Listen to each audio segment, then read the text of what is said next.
Last tutorial में हमने Newton Raphson method को डिस्कस किया था, जिसमें हमें डेरिवेटिव ऑफ एफ एक्स की टर्म जो है वो हमने देखी थी, और हर आइट्रेशन में हमें derivative of F of X at some value, जो कि हर आइट्रेशन में आई हो, वो वैल्यू पर हमें डेरिवेटिव ऑफ एफ एक्स की वैल्यू चाहिए होती थी।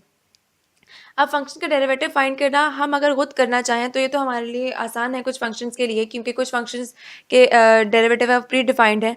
लेकिन अगर वो सिंपल फंक्शन है तो हमारे लिए करना आसान है। अगर वही फंक्शंस कॉम्प्लिकेटेड हो जाएं, या अगर हम सिस्टम के लिहाज से देखें तो हो सकता है कि बहुत कॉम्प्लेक्स सिस्टम, कोई कॉम्प्लेक्स इक्वेशन है जिसका डेरिवेटिव हमें फाइंड करना पड़ जाए, तो हमारे लिए भी मुश्किल होगा। और जब बात आती है मशीन की, अगर हमें मशीन से काम लेना है तो डेरिवेटिव हम ऐसे ही नहीं मशीन फाइंड कर लेगी, उसके लिए हमें कुछ टेक्निक्स यूज़ करनी पड़ेंगी, जो कि हम बाद में पढ़ेंगे। तो इस लेवल पर न्यूटन रैप्सन मेथड को यूज़ करना थोड़ा बेहतर नहीं होगा, क्योंकि अभी हमें डेरिवेटिव नहीं पता, या हमारी मशीन जो है वो अभी डेरिवेटिव को अंडरस्टैंड नहीं करती। यानी कि जो मशीन में डेरिवेटिव अभी अंडरस्टैंड नहीं करती, उसमें हमें न्यूटन रैप्सन मेथड को यूज़ नहीं करना चाहिए। तो फिर उसके लिए हम derivative of F of x को रिप्लेस करते हैं अगर इस चीज़ से, इस टर्म से, और फॉर्मूले में भी हम ये पुट कर दें, तो ये जो अपडेटेड हमारे पास एक फॉर्मूला आ जाएगा, ये सीकेंड मेथड का फॉर्मूला है, और हमें यूज़ कर सकते हैं, क्योंकि हमें इसमें किसी भी चीज़ में हम देखें कोई डेरिवेटिव फाइंड नहीं करना है, इसमें जो जो चीज़ें हैं वो हम आसानी से कर सकते हैं यूज़। अब इसमें चूंकि एक पॉइंट नहीं, दो पॉइंट है, एक्स आई माइनस वन, मतलब एक्स आई प्लस वन निकालने के लिए हमें एक्स आई भी चाहिए और एक्स आई माइनस वन की इन्फॉर्मेशन भी चाहिए, ताकि हम उससे करस्पॉन्डिंग एफ एक्स आई माइनस वन फाइंड कर सकें। इसीलिए इस तरह अगर हम फर्स्ट आइट्रेशन की बात करें तो इसमें हमें दो इनिशियल गेस चाहिए होंगे, एक्स जीरो और एक्स माइनस वन। अगर हम सेकेंड मेथड को देखें तो second method basically second line से है। सेकेंड लाइन वो होती है कि जब हम एक कर्व पर दो पॉइंट्स को दो पॉइंट्स के करस्पॉन्डिंगली हम कर्व पर दो पॉइंट लें और उन दो पॉइंट्स को ज्वाइन करें, तो वो जो लाइन आती है उसे सेकेंड लाइन कहते हैं।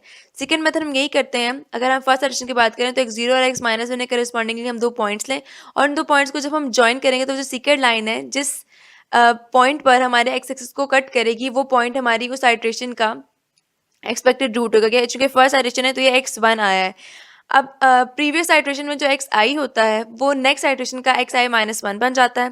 प्रीवियस आइट्रेशन में जो एक्स आई प्लस वन, यानी कि जो इस केस में एक्स वन आया था, मतलब जो एक्सपेक्टेड रूट आया था, वो नेक्स्ट आइट्रेशन में एक्स आई बन जाता है। और फिर इन दोनों एक्स आई माइनस वन और एक्स आई को यूज़ करते हुए हम एक्स आई प्लस वन, यानी कि उस न्यू आइट्रेशन के लिए एक्सपेक्टेड रूट की वैल्यू फाइंड करते हैं। अभी तो हमने कंपैरिजन कर लिया या डिफरेंस देख लिया न्यूटन रैप्सन मेथड और सीकेंड मेथड का। हमने जो पिछले मेथड्स पढ़े हैं उनमें एक मेथड था ऐसा, जिसमें दो पॉइंट्स लेते थे हम, और उन दो पॉइंट्स के करस्पॉन्डिंग जो एफ एक्स की वैल्यूज आती थी, उन दोनों को हम एक स्ट्रेट लाइन से ज्वाइन करते थे। यही काम हम सेकेंड मेथड में भी कर रहे हैं। सेकेंड मेथड में भी हम यही कर रहे हैं कि दो पॉइंट्स को ज्वाइन करने के बाद वो लाइन जब एक्सिस को कट करती है तो जिस पॉइंट पर कट करती है हम उसे एक्सपेक्टेड रूट बनाते हैं। रेगुलर फॉल्सी मेथड में भी अगर आप याद करें तो हम यही काम करते थे। हम दोनों पॉइंट्स को ज्वाइन करते थे, और उनको ज्वाइन करने से जो लाइन बनती थी, वो लाइन जिस पॉइंट पर एक्सिस को कट करती थी, हम उसे अपना एक्सपेक्टेड रूट कह लेते थे।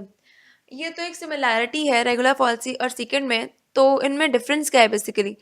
रेगुलर फॉल्सी मेथड में अगर आप याद करें तो उनमें उन दो पॉइंट्स के दरमियान, जो दो पॉइंट्स हम डिसाइड करते थे, उन दो पॉइंट्स के दरमियान रूट होना लाजमी था, क्योंकि रेगुलर फॉल्सी मेथड एक ब्रैकेटिंग मेथड है। लेकिन सेकेंड मेथड ओपन मेथड है, उसमें इन दोनों पॉइंट्स के दरमियान रूट होना लाजमी नहीं है। Root can be on either side, इस साइड पर भी हो सकता है, इस साइड पर भी हो सकता है, दरमियान में भी हो सकता है। कोई कंडीशन नहीं है। आपका मेथड अगर कन्वर्जिंग है तो वो कन्वर्ज कर जाएगा रूट पर, और जल्दी कर जाएगा, क्योंकि ये एक ओपन मेथड है।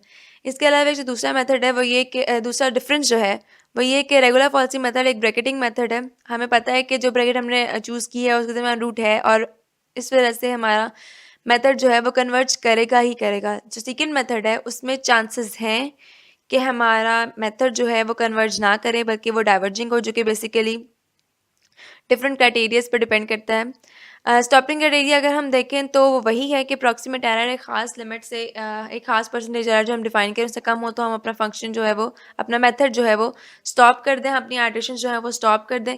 या अगर हमें ट्रू रूट मिल गया है, यानी कि जिस पर एफ ऑफ एक्स की वैल्यू 0 आ गई है, तो वो हमारा ट्रू रूट है। जब हमें वो मिल गया है तो हम अपना मेथड जो है वो अपना आइट्रेशन का सिस्टम है वो स्टॉप कर दें। तो सर ये चूंकि ओपन मेथड है, इसमें कन्वर्जेंस क्राइटेरिया भी है, वो बिल्कुल उसके जैसा ही है, न्यूटन रैप्सन मेथड जैसा। इसमें भी हमें इनिशियल गेसेस को ही देखना होता है, और इसमें चूंकि दो इनिशियल वैल्यूज गेस करनी होती हैं, हमें एक एक्स आई एक्स वाई माइनस वन, यानी कि एक्स जीरो और एक्स माइनस वन। तो इसमें उन दोनों को चूज़ करते हुए, हमें गेस करते हुए एहतियात बरतनी चाहिए। एक तो वो दोनों हमारे रूट के क्लोज़ हों, मतलब हम कोशिश करें ग्राफ से देख लें या कुछ भी सिस्टम को देख के अंदाज़ा सिस्टम के साथ काम करके कैलकुलेशन से अंदाज़ा लगा लें कि वो दोनों उससे क्लोज़ हों। और दूसरी बात, वो स्टेशनरी पॉइंट से दूर हों ताकि डाइवर्जिंग ना हो पाए हमारा मेथड।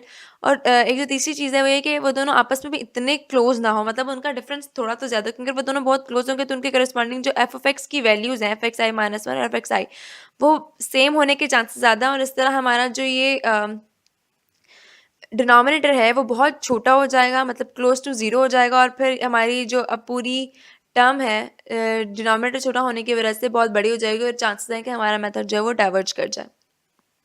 और तीसरी जो एक चीज़ थी कि हम इस सब को कैसे ख़त्म कर सकते हैं, मतलब हमारे डाइवर्जेंस का जो चांस उसे कैसे ख़त्म कर सकते हैं, वो ये था कि हम ग्राफ से देख के अच्छा इनिशियल गेस लें। और जो दूसरा हम most of the cases use करते हैं और जो वैलिड भी होता है कि अप्रॉक्सीमेट एरर अगर कम होता जा रहा है, डिक्रीजिंग है, तो इसका मतलब है कि हमारा इनिशियल गेस जो है वो अच्छा है, गुड इनिशियल गेस है और हमारा मेथड जो है वो कन्वर्ज कर जाएगा।